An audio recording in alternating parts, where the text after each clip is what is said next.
Mheshimiwa Makamu Mwenyekiti Chadema Taifa, mwanangu John Wegesa Heche, waheshimiwa wote meza kuu, ndugu zangu wananchi wa Kibamba na Dar es Salaam kwa ujumla, asalamu alaikum.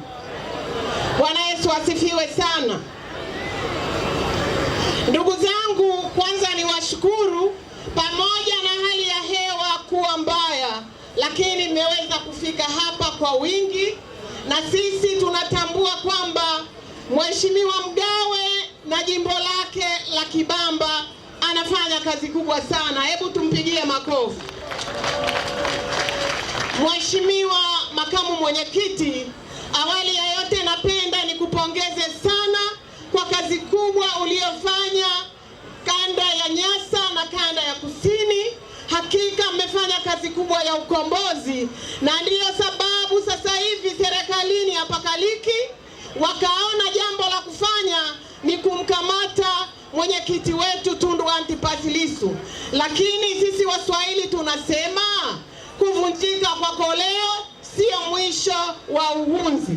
Tunakujua ndugu yetu Heche, tunajua ujasiri wako, na kwa kweli kukamatwa kwa Mheshimiwa Lissu na kubambikiziwa kesi ya uhaini ambayo kama watamkuta, kwa sababu kwa vyovyote vile wanaweza wakafanya wanachotaka, maana yake ni kwamba hukumu yake kesi ya uhaini ni kunyongwa mpaka kufa. Lakini tunasema kwa kuwa Mheshimiwa Lissu alikuwa anatetea rasilimali za nchi hii, anatetea haki ya Watanzania wanyonge, tunaamini chochote kitakachomtokea ndiyo ari kwa vijana na ari kwa kina mama na Watanzania wote wapenda haki, kwamba tunasema mabadiliko ni lazima. Lakini ndugu zangu, wale wote wenye umri wangu na kuendelea, tunakumbuka kwenye azimio la Arusha, baba wa taifa Mwalimu Nyerere alisema yafuatayo: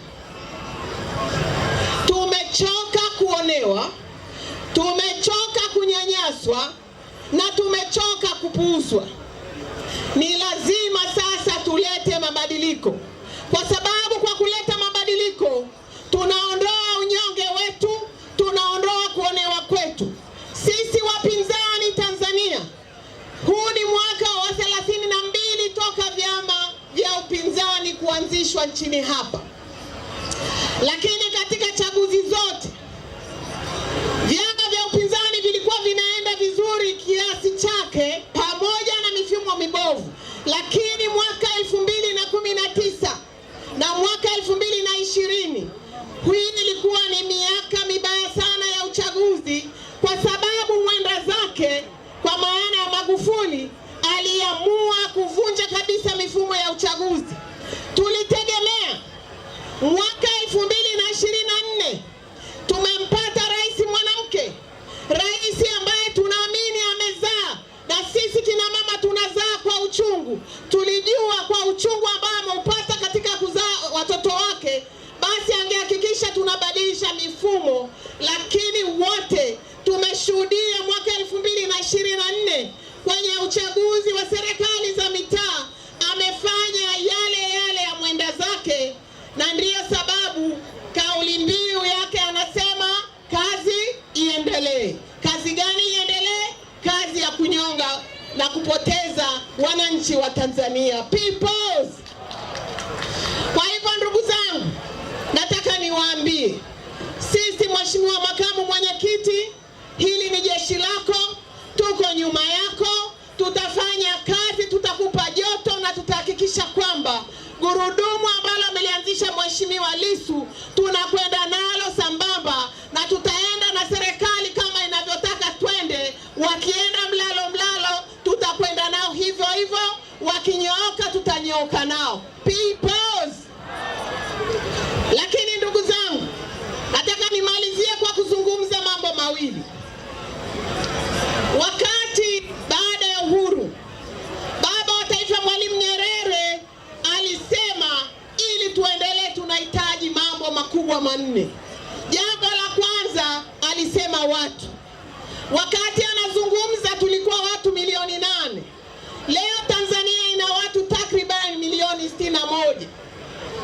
Lakini akasema ardhi, ndugu zangu, ardhi ya Tanzania, chukua Kenya, chukua Uganda, chukua na Malawi, bado haijafika square kilomita 947. Tunabakisha na change, lakini bado Tanzania ni maskini. Lakini akasema jambo la tatu, siasa safi. Tuna hakika pamoja na kwamba siasa sio safi sana, lakini walau wakati anazungumza tulikuwa na chama kimoja, sasa tuna vyama vingi. Lakini la nne ikawa ni uongozi bora. Hapa ndipo tatizo lilipo. Pamoja na yote hatuna uongozi bora, na ndiyo sababu tunalilia maboresho makubwa, kubadilisha mfumo wa uchaguzi ili uchaguzi wetu uwe sawasawa, tuweze kweli kuhakikisha kwamba kura ya kila mwananchi ina thamani, kwa sababu thamani hiyo ndio itatufanya tuwe na haki na amani katika taifa letu. Najua mkutano huu si wangu, na muona tayari mkurugenzi amenisimamia, lakini niseme tu, wananchi wa Kibamba na wananchi wa Dar es Salaam, tunajua mabadiliko yoyote au mapinduzi yoyote yanatokea kwenye miji mikubwa. Kwa hivyo kwa kuwa Nyasa Kusini wameamka, tunaomba Dar es Salaam muamke. Mko tayari?